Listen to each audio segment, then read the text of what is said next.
Mas, meus queridos, nós gostaríamos que os irmãos abrissem suas Bíblias em Oséias capítulo 12. Oséias capítulo 12. Nessa jornada que nós... Obrigado, meu irmão. Aqui eu já consigo visualizar. Eu até falei para o nosso irmão Reinaldo que pode pular no fundo, mas depois, na hora que eu comecei a visualizar, assim, não enxergar só branco, né? Um tracinho preto, assim, bem... Mas nessa jornada que nós estamos em Oséias, eu agradeço também a paciência do reverendo Cleôncio de estar suportando essa exposição tão prolongada. Eu prometi a ele, mas já vou quebrar a promessa, que mais uma ou duas vezes eu conseguiria terminar, mas não vou conseguir, pastor. Amém. Porque realmente eu comecei a estudar o capítulo 12 e não vou conseguir fazer nem hoje. Quanto mais melhor. Amém. A palavra é abençoada. Esse texto é um texto muito interessante.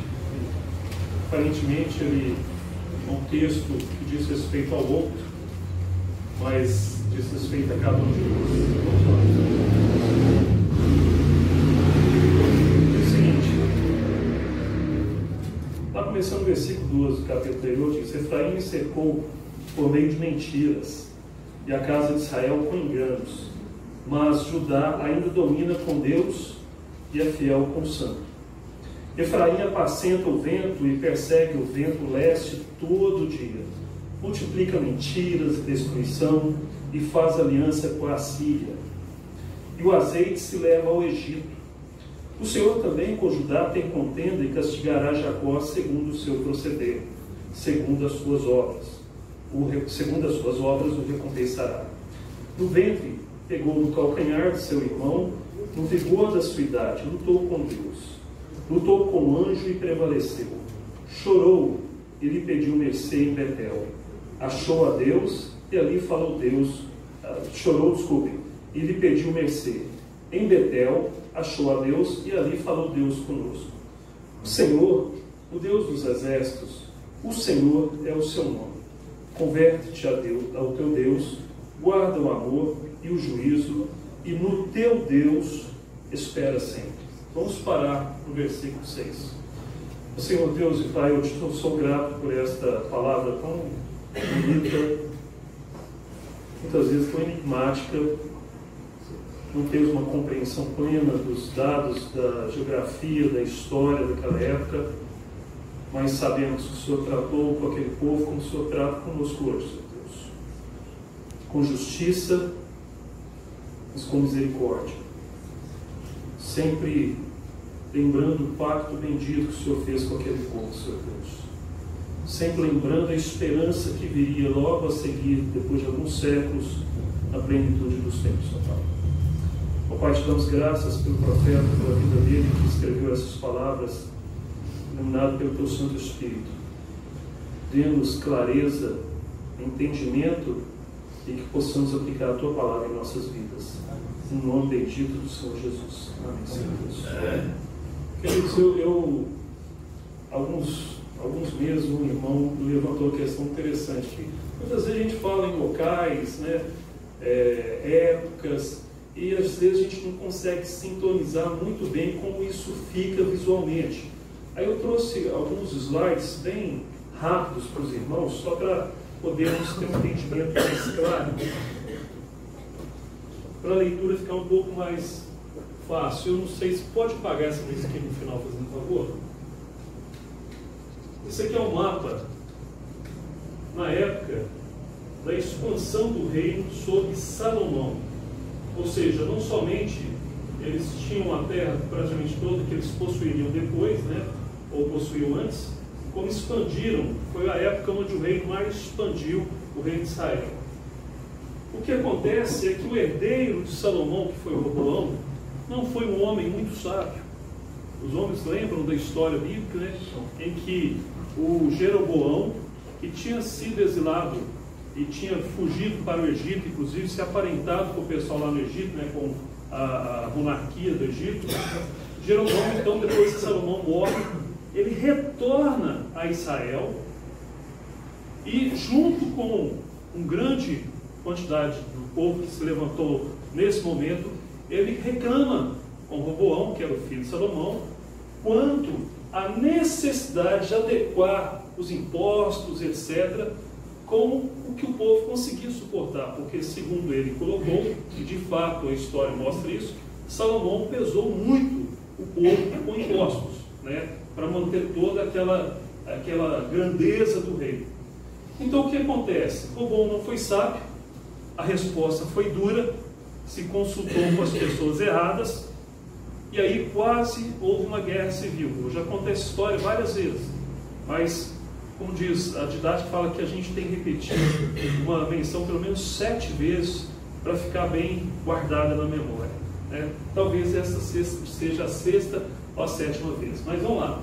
Então o que acontece? Quase houve uma guerra civil, só que Deus não permitiu essa guerra civil. E daí para frente, o reino de Israel, que era único, desde Saul, Davi, Salomão, agora divide-se em 2. E vão ser o reino do norte, que é essa parte alaranjada aqui, chamada Israel, e o reino do sul, chamado Judá.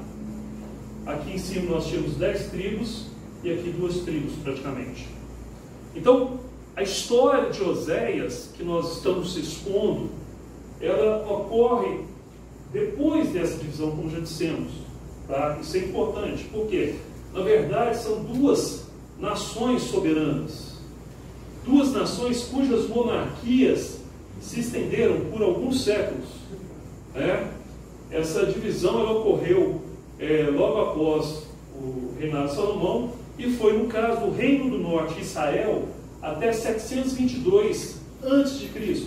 Poderíamos dizer praticamente quase 2 séculos e uns quebradinhos. Tá? Enquanto o Reino do Sul ficou um pouquinho mais. Deus foi um pouco mais tolerante, foi um pouco mais orgânico. Essa nação do Sul, Judá, caiu em 586 a.C. A do Norte foi dominada por Assíria e a do Sul por Babilônia. Tá? E aí foram para o exílio. Depois tivemos o retorno da maioria do povo do Sul, alguns do Reino do Norte, muito poucos, a maioria era do Sul. O fato é que, com isso, nós temos uma clareza de que o reinado, ou melhor, o período em que Oséias apareceu foi um período muito curto. Então não vou precisar em anos, mas aproximadamente uma década da sua profecia. E coincidiu de ser justamente perto do período em que o Reino do Norte, Israel, caiu perante a Assíria. E passou-se praticamente 135, 36 anos, nós tivemos em 586 a queda de Jerusalém. Tá? Então, assim eu consigo demonstrar com mais clareza o ambiente geográfico e histórico para os irmãos. Tá? Lembrando que quando se fala, né, no reino de Israel, é sempre bom, no final da Bíblia, os irmãos têm aqueles mapas, toda a Bíblia traz um mapinha para dar uma ajuda, né? É bom sempre a gente localizar, quando vem, por exemplo, falar de Moab e Edom, por exemplo, Edom está aqui mais ou menos, Moab nessa direção aqui, aqui para cima nós temos o reino da Fenícia, aqui os filisteus. Então, o mapa sempre traz uma clareza melhor ao nosso entendimento da Bíblia, tá certo? Então, por isso que eu quis sair um pouco do protocolo, né, de exposição. A gente sai do púlpito, o púlpito não é santo, né, não vai, em hipótese alguma, atrapalhar a exposição. E eu espero que com isso... não, desculpem, tem mais uma coisa extremamente importante, quase que eu falei. Também que a nossa irmã Ana vai cortar isso depois.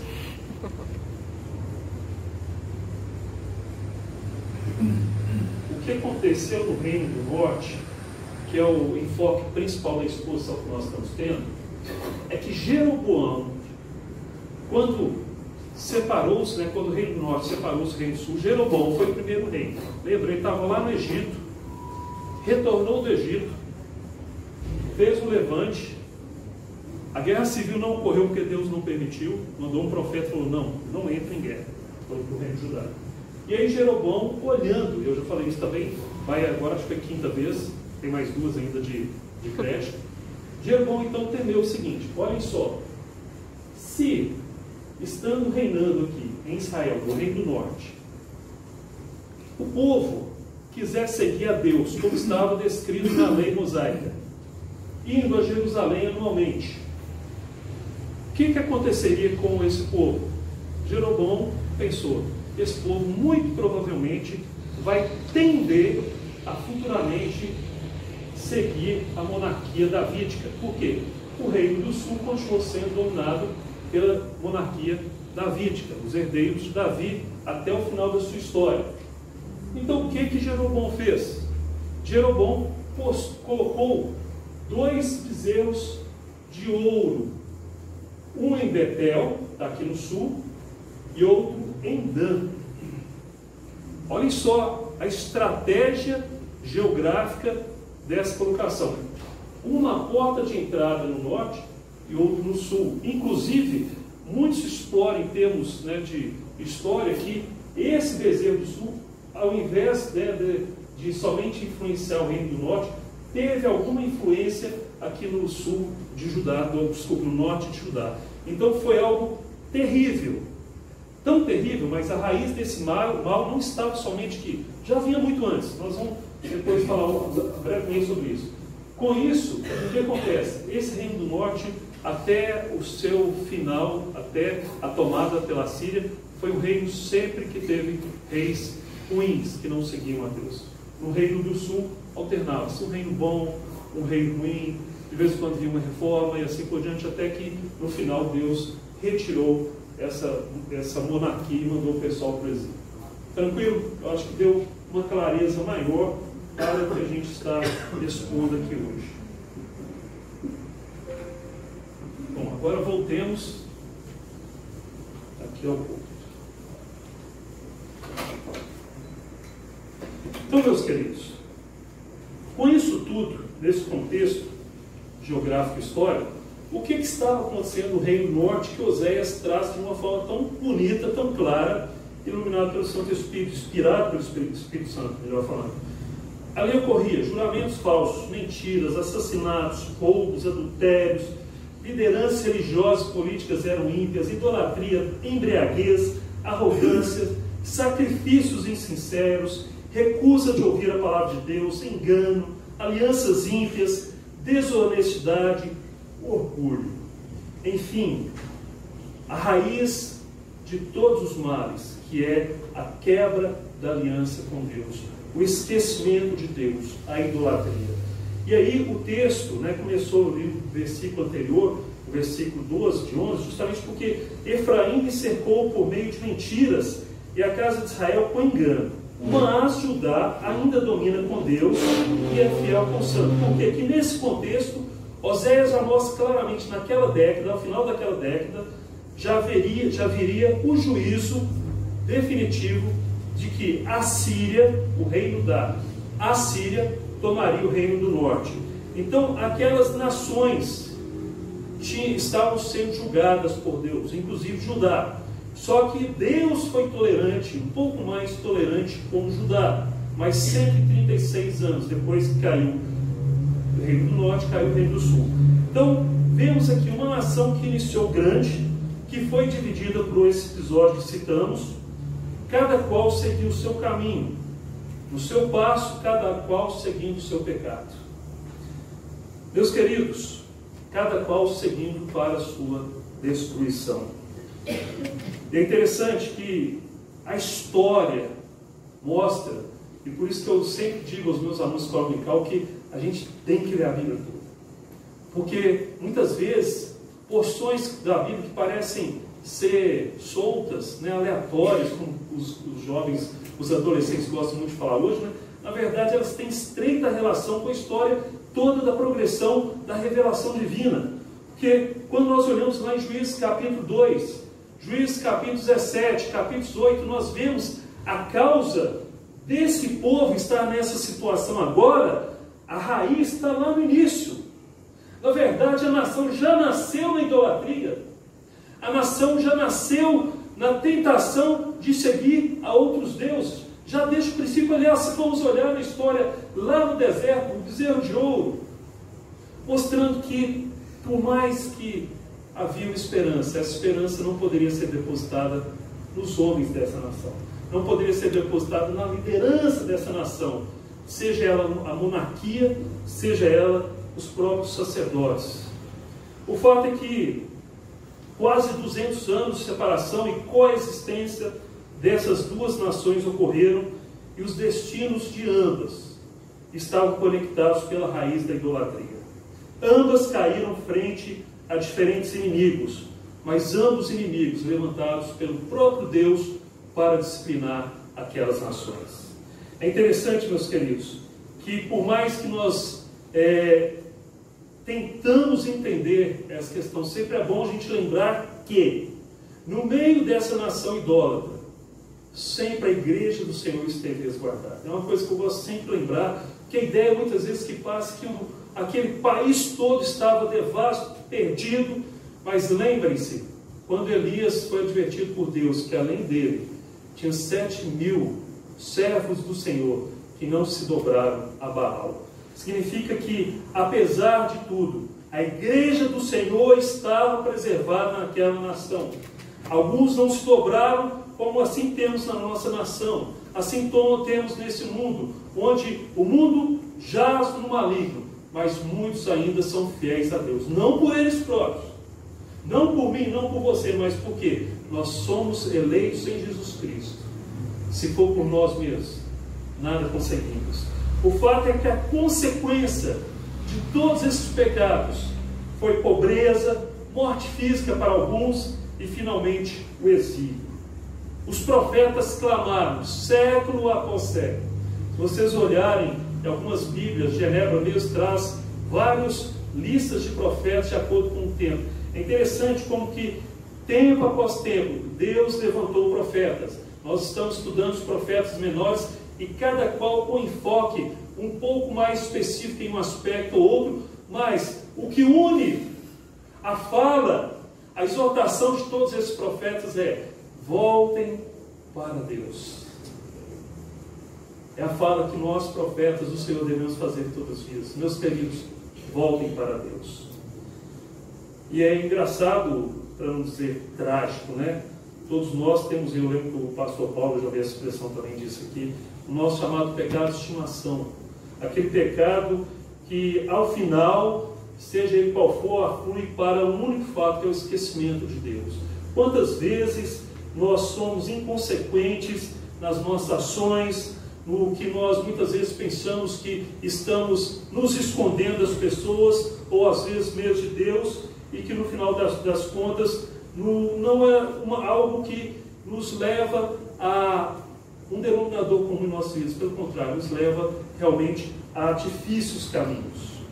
E é interessante que muitas vezes nós temos sofrimentos nas vidas, muitas são disciplinas do Senhor para encaminhar algum local específico, mas muitas vezes tem uma expressão muito interessante em Eclesiastes que diz 9 vezes, começa lá no capítulo 1, versículo 14: atentei para todas as obras que se fazem debaixo do sol, e eis que tudo era vaidade e correr atrás do vento. Ou seja, aquela expressão que existe no mundo aí, né?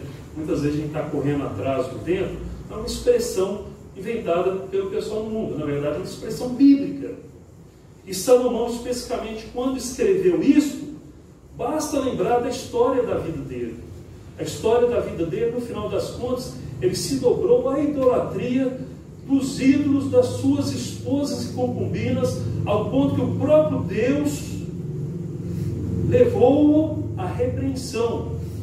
Tamanha foi a idolatria daquele homem inteligentíssimo, sábio, mostrando que a sabedoria humana nem sempre é a sabedoria, aliás, não é suficiente para nos aproximar de Deus, mas sim a sabedoria divina que nos toca, nos age, nos move através do Santo Espírito. Mas essa lógica de Eclesiastes é a lógica que muitas vezes nós vivemos em nossas vidas, através de nossas ações, que muitas vezes afluem para um final, que é corrermos atrás do vento, porque esquecemos do nosso Deus. É por isso que você pode ser o mais inteligente, pode ser o mais sábio, se você não tem Deus na sua vida, se você ainda não teve o Senhor Jesus Cristo mudando a raiz do seu coração, a sua vida vai ser uma constância corrida atrás do vento. Vai ser uma improdutividade espiritual. Pode até muitas vezes ter riquezas, ter sucesso profissional, mas continua correndo atrás do vento. Foi o que o próprio Salomão mostrou na vida dele, quando ele passou por esse período tão difícil que foi a busca de outros deuses. E é por isso que o versículo 1 do capítulo 12 de Oséias começa: Efraim apacenta o vento. É isso que a nação estava fazendo. Não tinha algo mais nobre no seu caminhar, a não ser se jogar a idolatria e a consequência de tudo que advém da idolatria, que nós já falamos por tantas e tantas vezes. E ainda continua, que persegue o vento leste todo dia. É interessante, o vento leste, na verdade, eu busquei em português, é o que chamam cirô, ou também outra expressão charô. É o vento quente. E nesse caso é o vento que vinha das regiões desérticas. Esse vento, então, é como se aquela nação estivesse, perseguindo o vento quente, que é o vento que destrói, que mata as vegetações, dificulta até mesmo o respirar. E é isso que esse povo estava atrás, armazenando vento, e vento quente, por cima, usando uma expressão conhecida aqui no Brasil, o armazenamento do vento. Ou seja, aquele povo estava na busca dos propósitos inúteis nesta vida, que não nos levam a nada. Meu querido, podemos fazer uma aplicação. Quantas vezes na nossa vida nós estamos numa situação muito similar àquele povo? Não somente como igreja, vamos pensar como igreja local, como famílias, como pessoas. Traçamos planos, metas, mas de alguma forma nós não temos aquele local específico no nosso coração ainda dedicado ao Senhor. Muitas vezes somos crentes no Senhor Jesus, e eu não duvido disso, mas ainda somos, nós vamos mostrar daqui a pouco, aquele crente que ainda não entendeu plenamente o seu papel aqui no reino, não descobriu plenamente como é que funciona a salvação, a santificação na sua vida, ainda dá aquelas tropeçadas. E muitas vezes ainda continua correndo atrás do vento, mesmo depois de regenerado. Mas o texto continua. Um detalhe interessante, além de tudo, além de ser um ar quente, esse ar quente muitas vezes vem com tempestades de areia.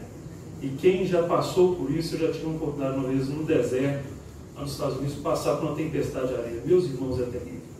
Você não enxerga nada, você tem que parar o carro, desligar tudo, porque senão o seu carro daqui a pouco nem funciona mais. É terrível. Agora você imagina respirando um ar desse. Sufoca, mata. É isso que esse povo estava vendo.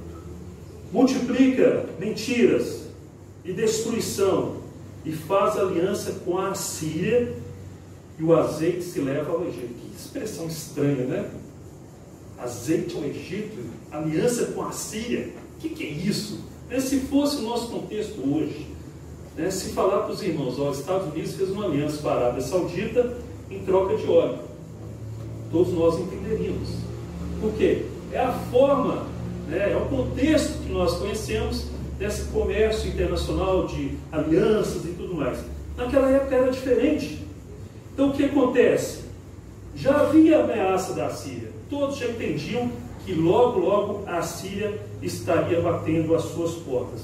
Então começaram-se a tentar alianças, não somente com a Síria, mas com o próprio Egito, na expectativa do Egito, caso a Síria viesse, o Egito salvá-los.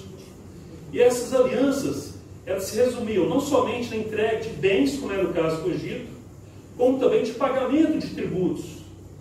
E o que aconteceu no caso do Reino do Norte com a Síria é que, num determinado momento, um dos reis se rebelou e pagou de pagar os tributos. E aí o reino da Síria veio com tudo naquele reino. Então, meus irmãos, o que está mostrando aqui é que não adianta, na nossa vida, como aconteceu na vida daquela nação, a gente tentar fazer alianças aí fora que de alguma forma contrapõem o nosso destino com Deus, a nossa fé evangélica, o nosso modo de agir de crentes. Porque, por mais que nós pensemos que o mundo está nos apoiando, isso é falsidade. Jesus Cristo nos disse, né? Não quero que você saia deste mundo. Não é isso. Nós continuamos a ter os nossos relacionamentos, no emprego, na escola, onde for, mas o que o texto diz é: cuidado com as relações neste mundo. Cuidado com quem você anda. Cuidado onde você pisa. Quantos exemplos de irmãos eu já soube que tiveram tristes experiências de estarem com a pessoa errada, no lugar errado, na hora errada, e as consequências foram terríveis. E aqui é uma nação que fez alianças com outras nações, tentando fugir, ainda pior, do juízo de Deus. Não há como escapar do juízo de Deus. Não há como se esconder de Deus. Não tente. Olha o que aconteceu com Jonas. Deus está em todos os lugares. Deus é onisciente, onipresente, onipotente. Não há como você esconder de Deus. Não há como você, no interior do seu quarto, fazer algo errado, seja o que for, acessar o que for. Deus está plenamente presente na sua vida e vendo o que você faça. Portanto, meu querido, não adianta esconder de Deus.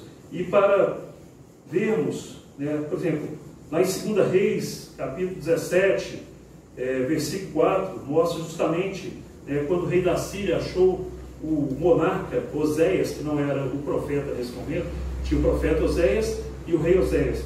O rei Oséias então entrou em conspiração contra a Síria. Por isso, esse versículo exortando, ou seja, não adianta alianças mal feitas ou bem feitas, o que aos olhos do homem parece ser bom, que na verdade a punição de Deus virá se não se aproximarem de Deus. E a consequência é que lá no versículo final do capítulo 11 falava que ainda haveria algo com Judá. Aí no versículo 2 diz: o Senhor também com Judá tem contenda, e castigará Jacó segundo o seu proceder, segundo as suas obras, o recompensará. Ou seja, Judá também estava sob juízo. Não era só a nação do norte, Israel, era também a nação do sul, Judá. Apesar que depois movimentos de reforma surgiram esporadicamente, mas ao final o percurso, o rumo do pecado e idolatria continuou em ambas, e ambas foram destronadas e exiladas daquela terra.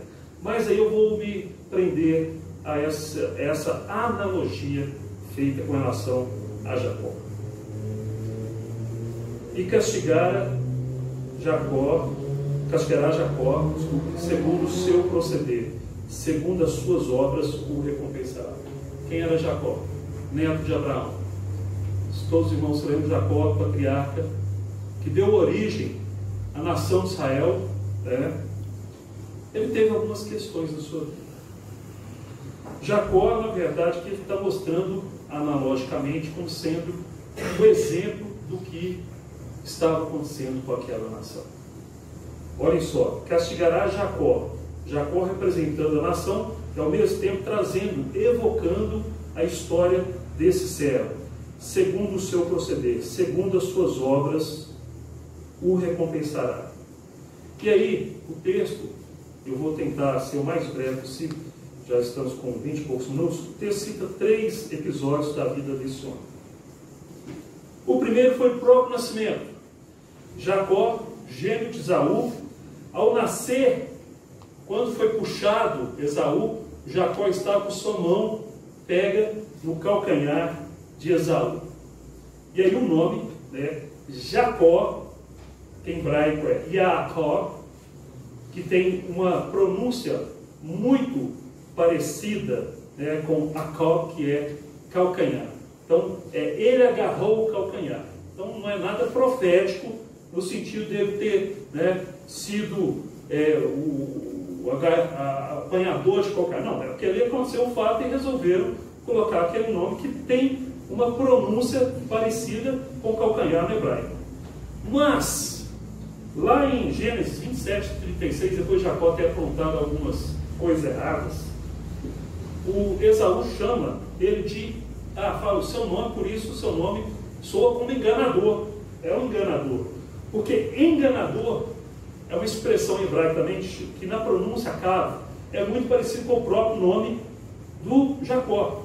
Então, meus queridos, não é que no nome houve uma profecia do que ele seria.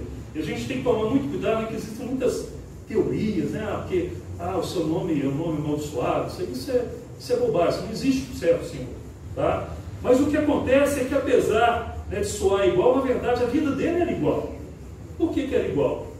Nós conhecemos a vida de Jacó. Nós sabemos o que aconteceu na vida dele. Ele tentou, de alguma forma, obter o quê? A primogenitura, o direito de ser o primogênito. E aproveitando-se de um momento de fraqueza do seu irmão, ele enganou o seu irmão.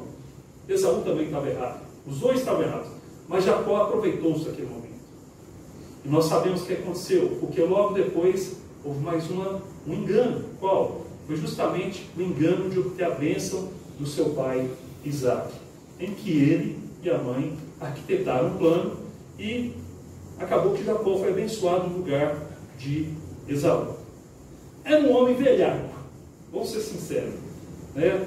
Eu vi um pastor mesmo, ele tinha uma proximidade muito forte com a mãe, enquanto Esaú tinha uma proximidade muito forte com o pai. É uma coisa que a gente, como pais, deve tomar muito cuidado, né? Essa questão de dar preferência a um ou outro filho, a gente deve se vigiar e policiar, porque as consequências são terríveis. Nessa família aconteceu, porque os dois tornaram-se inimigos. Evidentemente, né, a gente vê a mão de Deus agindo em todo esse plano, de alguma forma, tornando esse mal em algo bom. Mas na prática o que aconteceu é uma família em conflito. E Jacó, aqui, estava prezando, né, pela aparente vocalização do seu nome de ser enganador. Enganou o seu irmão e enganou o seu pai. Então, talvez na mente de Jacó, né, houvesse lampejos, pensamentos que pudessem enganar Deus também. E, de fato, quando a gente vê o que aconteceu logo após, ele teve que fugir. Você imagina, o irmão, provavelmente muito mais forte que ele, né, caçador, ele ia fazer alguma coisa para se vingar. Ele queria matar o seu irmão de qualquer forma. Então Jacó teve que fugir. E fugiu para onde? Para a casa do seu tio, lá em Harã. E no meio desse caminho, o que acontece? Ele teve uma visão lá em Betel. A propósito, uma coisa interessante. Betel significa casa de Deus. E lá, quando o ídolo foi colocado, essa cidade foi muitas vezes chamada Bet-Aven, que é casa de loucura. Tá? Ou seja, quando nós adoramos outros deuses, nós tornamos-nos loucos. Mas voltando aqui à história de Jacó, então Jacó naquele local, ele viu, né, ele teve uma visão do céu. Olha que coisa magnífica. Ali o céu se abriu, os anjos descendo aquela escada maravilhosa, e na verdade ele contemplou uma visão do céu. Muito provavelmente o Senhor Jesus ali, assentado no trono, o próprio Deus, evidentemente Deus ele não consegue ver, né, mas o fato é que ali ele teve uma visão do céu. Mas ele era tão assim, né? Em tudo ele tinha que obter alguma coisa boa, né? O que ele fez? Ele falou: Senhor, se eu correr tudo bem na minha jornada, for bem, não tiver nenhum problema, voltar rico, é isso que acontece em muitas igrejas por aí, né? Olha, eu vou te dar o dízimo de tudo que eu tenho, de tudo que eu obtenho, né? Ou seja, fez uma negociada com Deus. Lógico, Deus não se deixa iludir com isso. Para Deus, isso é fichinho, isso não é nada. Meus queridos, Deus não depende do seu dízimo. Deixa isso bem claro. Deus é dono de tudo. Então, independente de onde vem os recursos, esses recursos virão. Mas estão voltando. Então, de alguma forma, o Jacó era tão sagaz, tão velhaco, que ele, de alguma forma, tentou barganhar com Deus. A verdade é essa. É lógico, é o patriarca, honramos, mas aqui estamos tratando de uma pessoa que era enganadora, que era depravado. Não é à toa que nós vemos lá no Salmo, nós também somos, né, Salmo 51:5, fala que nós todos somos nascidos em pecado desde a concepção do ventre de nossas mães. E lá em Romanos 5:12, Paulo coloca claramente, né, que todos nós herdamos esse pecado. Todos nós, independente, a criança bonitinha, tudo, mas é pecadora. Assim como o próprio Jacó era pecador, embora estivesse nos planos de Deus, pela aliança pactual feita lá no passado com seu avô. E é interessante que que a história continua. Talvez na mente dele, ele negociei com Deus, consegui de certa forma enganar a Deus. Então, era um homem depravado como nós todos somos. Quando eu falo depravado, dá um impacto forte, né? Mas depravado significa que todas as nossas tendências são direcionadas para o mal. Todos nós somos tendenciosos ao mal. Não existe livre-arbítrio, né, como muitos imaginam, de termos a opção de fazermos o bem ou o mal. Não. Se não tivermos, primeiro, a regeneração de Deus, ou, no caso das pessoas em mundo, a graça comum, de alguma forma, eles fazerem coisas que são boas para a igreja, tá? Todos nós, a tendência é irmos para o mal. Mas ele continua. No vigor da sua idade, lutou com Deus. É o texto enigmático também, né? Meus irmãos, vou pedir um pouquinho de paciência, que eu sei que hoje o texto ele é fantástico. Eu confesso que, mas vai demorar um pouquinho, tá? Lutou com o anjo e prevaleceu, chorou e lhe pediu mercê. Olhem só, fugiu para Arã. Não deu certo com seu irmão, né? E é uma coisa que também a gente deve tomar muito cuidado. As brigas em família são coisas que podem perdurar anos, décadas, talvez a vida toda, né? Aqui no caso foram 20 anos. Imagina você ficar por 20 anos pensando como está o meu irmão, minha mãe e meu pai, porque teve que fugir daquela situação de enganação que ele mesmo fez.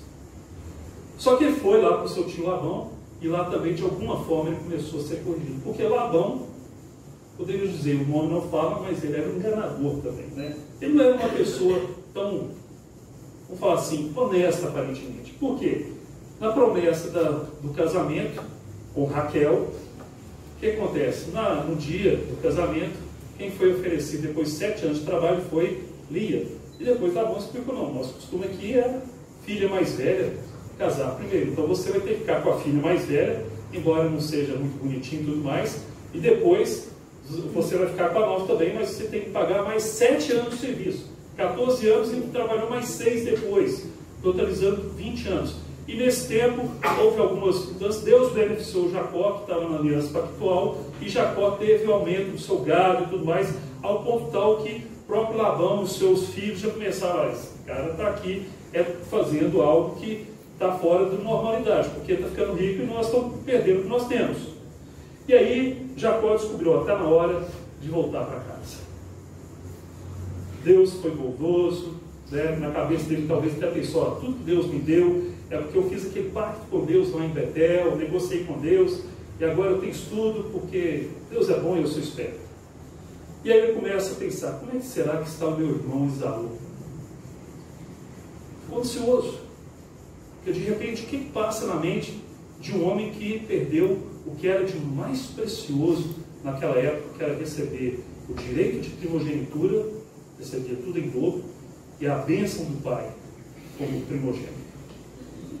Evidentemente, Jacó ficou na incerteza. Como estaria o humor do meu irmão? Ele estava com medo, ansioso. E aí começa o caminho de volta. Tem alguns detalhes que eu não vou entrar aqui, não temos tempo, sobre perseguição de Labão e tudo mais. E aí chegam ao Val de Jaboque, né? A Bíblia usa expressões interessantes. Val significa um trecho do rio, é o rio Jaboque, e nesse trecho ele possivelmente alargava um pouquinho mais, então era possível atravessar a pé. Por isso o nome Val de Jaboque, ou seja, é uma parte rasa do rio, ele puderam atravessar a pé. E aí ele parou ali, antes de atravessar o rio, melhor falando, acampando ali perto, ele então começou a pensar na situação que ia enfrentar, e com muito medo, ele resolve então executar um plano. Começa o plano dele. Vou dividir esse grupo aqui em dois grupos. Porque se Esaú estiver muito bravo, se ele ainda tiver rancor do que aconteceu comigo, ele vai acabar com o primeiro grupo, o segundo grupo foge, eu ainda tenho algo na minha vida. Mas essa foi a ideia dele. Depois ele resolveu, orou a Deus. Ou seja, primeiro fez um plano pessoal, para depois buscar a ajuda de Deus. Muitas vezes a gente faz isso. E muitas vezes nós tomamos nossas ações, executamos nossos planos, depois que a gente diz, Deus, me ajuda, né? Isso é muito comum em namoro, né? Namoro, Deus, me ajuda, comecei a namorar com esse menino que não é crente, estou apaixonado, não sei o quê.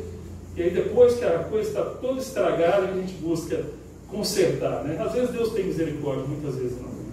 Mas o fato é que aqui ele busca a Deus, mas mesmo buscando a Deus, olha pastor, ainda ele bota um plano ardiloso, um plano bem arquitetado, aquele homem velhaco, sagaz. Seu plano começar assim, vou entregar meus bens. Mas, paulatinamente, quem sabe, lá no versículo de Gênesis 32, 17, coloca isso muito claramente, quem sabe se, à medida que ele for recebendo os presentes, ele vai ficando mais calmo. Muitas vezes a gente tem que comprar as pessoas assim também, né? Com presente, com boas coisas, né? Muitas vezes a intenção do nosso coração não é pura, não é boa, não. E aqui havia uma intenção pura. A própria Bíblia fala que ele tentou aplacar a ira do seu irmão, né, com esses presentes. Quais foram? Primeiro, separou 200 cabras. E falou para aquele servo, separou um servo, falou, você vai com essas 200 cabras. Depois, 20 bodes. Mais um servo para encaminhar aqueles 20 bodes. 200 ovelhas. Outro servo. 20 carneiros. 30 camelas. Camela, né, parece algo tão fora da nossa realidade, mas a gente não tem ideia. Eu tive lendo, só para poder entender o contexto aqui, né? Lá na Arábia Saudita, dependendo do camelo, nas corridas, eles começam a valer na média de 50 a 60 mil dólares cada cabeça. Bichinho é caro. Evidentemente que não é camelo de corrida. Muito provavelmente é para produção de leite e para transporte também. Mas eram 30 camelas com suas crias. Estima-se que cada camela equivale a mais ou menos o valor de umas 15 a 20 vacas. E completou com mais um grupo de 40 vacas, esse só falou aqui, e rebanho, 10 bois, 20 jumentas, mais 10 jumentos. Eu fiz um cálculo assim por alto. Tá? Eu peço desculpa aos irmãos que evidentemente é difícil, porque o contexto daquela época, os valores são diferentes. Se a gente for olhar, por exemplo, jumento no Nordeste hoje, vale nada. Né? Porque hoje o pessoal tudo usa moto, antigamente era uma fortuna. Mas tem jumento hoje que é exportado que vale muito dinheiro. Então eu pus uma média. Parece ser pouca coisa, mas eu calculei, no meu cálculo deu 2.260.000 reais. Meus irmãos, esse Jacó estava tentando comprar um irmão dele mesmo. Cerca de 2.260.000. Eu volto a falar, isso é uma estimativa, tá? Já que está gravando, tem que deixar isso claro, né? Porque tem alguns que vão encontrar 1 milhão, que outros vão jogar em 5 milhões. Isso é uma estimativa. Vamos pôr 2 milhões. Ou seja, ali tinha um presentaço. Se alguém quiser me dar 2 milhões, eu aceito. Tá? Eu não vou achar ruim você, vou continuar sendo seu amigo o resto da vida. Eu aceito sem dúvida. Mas, meus irmãos, olha a cabeça do sujeito. Versículo 20, lá de Gênesis 32, diz: direis assim, eis que o teu servo Jacó vem vindo atrás de nós, porque dizia consigo mesmo, eu o aplacarei com o presente que me antecede, depois o verei. Quantas vezes a nossa vida é assim também, né? E aí, a história não para aqui. Por isso que Deus comparou aquela nação ao próprio Jacó. Ou seja, nasceu já em pecado. A nação nasceu em pecado, já nos primeiros passos já estava na idolatria. E buscava, de alguma forma, conseguir o favor do próprio Deus em troca. Né? Fazendo um culto lá para o ídolo, mas ao mesmo tempo, não, Senhor Deus, aqui ó, nós vamos sacrificar esse animal, imperfeito, mas serve para o Senhor. Né? Nós vamos te dar um pouquinho do que é nosso, embora nós estamos dando lá para o Baal e para outros ídolos. Olha o que Jacó fez. Foram os animais. E ainda naquela noite, ele continuou o plano. Foram os bens. Agora ele falou, mas e se a coisa não tiver resolvido plenamente, como é que eu vou fazer? Já sei. Vou mandar os meus servos. A afinidade com o servo era muito próxima naquela época, mas evidentemente servo continua sendo servo. Então o grupo dos servos, primeiro grupo, depois o grupo da Lia. Lia é aquela esposa mais feiazinha, né? Não era tão bonita, vamos falar o contrário, a minha esposa não era tão bonita quanto Raquel, e ele amava Raquel. Então mandou Lia junto com seus filhos. E o terceiro grupo foi Raquel. E cadê Jacó? Ficou, mandou o gado, mandou os servos, mandou as esposas, mandou os filhos, e ele ficou. E nessa ficada, né, o que acontece? Aí vem a cena mencionada no versículo anterior. Por isso que o contexto é importante para entendermos. Deus enviou um mensageiro, provavelmente um anjo. E esse anjo lutou com Jacó durante toda a noite. E Jacó, velhaco,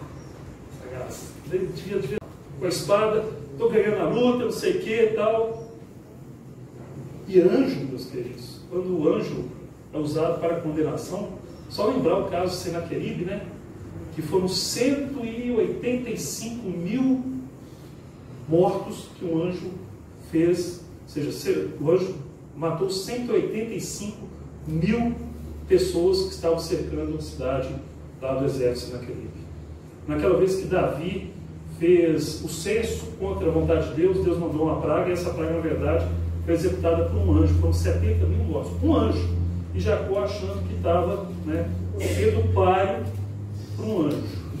Até que no momento, nessa aparição, em que não vamos entrar em detalhe, tem várias né, detalhes sobre essas interpretações, o anjo toca-lhe a junta da coxa, fere, e daí para frente ele manca para o resto da vida naquela ferida. Para Deus mostrar, olha, você não é nada.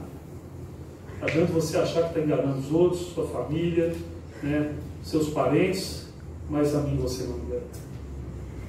Meu querido, não adianta você tentar enganar Deus. Você pode enganar qualquer um nesse mundo. Talvez até a sua morte você continue enganando e não é pego.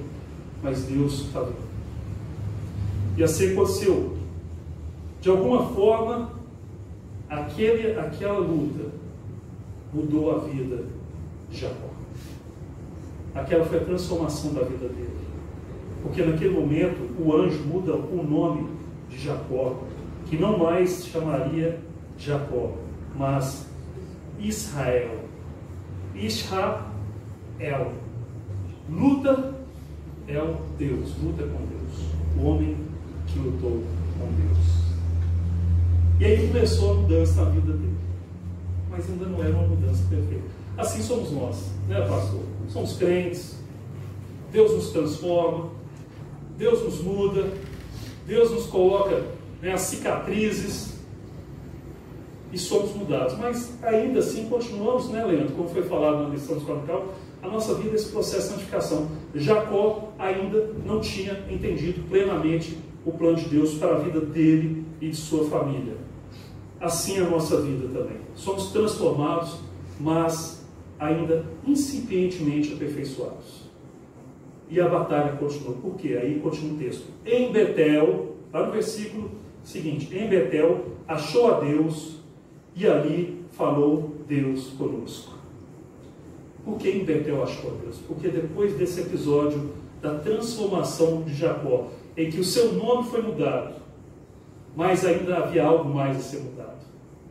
Porque ele caminhou daquele ponto ali, ele foi para a cidade onde não era para ele ficar, que era a cidade Siquém.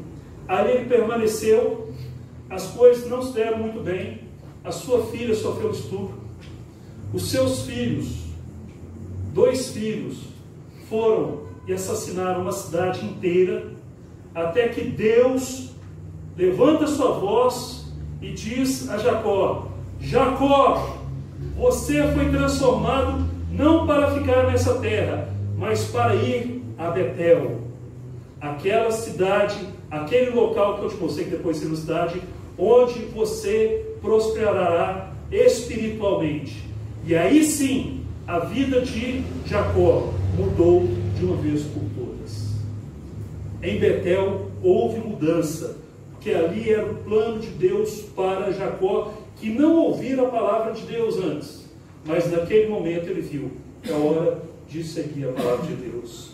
Meus queridos, transformado e agora aperfeiçoado, ainda que imperfeitamente, mas agora sim, Jacó tem uma transformação. O antecessor da nação que ali estava sendo julgada era um homem enganador. seus descendentes continuaram no mesmo papel. Entretanto, Deus demonstra graça a Jacó, assim como era gracioso, misericordioso e longânimo com aquela nação. Mas o juízo viria um dia. Meus queridos, a santificação de Jacó veio em Betel. Que nós sejamos um exemplo nas nossas vidas de perseguição dessa santificação. Que não fiquemos no velho homem que muitas vezes fomos, que busquemos santificação no Senhor dia após dia, mas lembre-se, só seremos santificados plenamente se realmente buscarmos o Senhor e ouvirmos a sua voz, como Jacó ouviu em Betel. Só assim será possível transformação plena na sua vida. Digo, mas não totalmente plena. Seremos transformados, mas a plenitude ocorrerá o dia que nós saímos daqui. Assim aconteceu com Jacó. Foi transformado, tornou-se um homem diferente. Depois foi para o Egito, naquela dificuldade toda, morreu, foi para a caverna de Macpela, junto com seus antecessores, morreu, e a sua, ainda assim, ele não está em gozo pleno, a sua alma já está no céu. Mas daqui a uns dias, quando Jesus vier, ele será ressuscitado, seu corpo será ressuscitado. Aí sim Jacó terá gozo pleno de toda a plenitude do céu. E assim é a nossa esperança, meus queridos. Que busquemos no Deus vivo e verdadeiro a esperança que vem no versículo seguinte: o Senhor, o Deus dos exércitos, o Senhor é o seu nome. Converte-te a teu Deus, guarda o amor e o juízo do teu Deus, espera sempre. Guarda o amor pactual. É por isso que Deus tolerou ainda aquelas nações. É por isso que Deus ainda buscou aquelas nações do exílio, porque lá no final daquela história, na plenitude dos tempos, viria o Salvador, aquele que nos dá esperança ainda hoje. A esperança de sermos ressuscitados plenamente. E no dia que Jacó atingir a plenitude do seu processo de glorificação, nós também o teremos. Amém? Amém. Meus irmãos, oremos.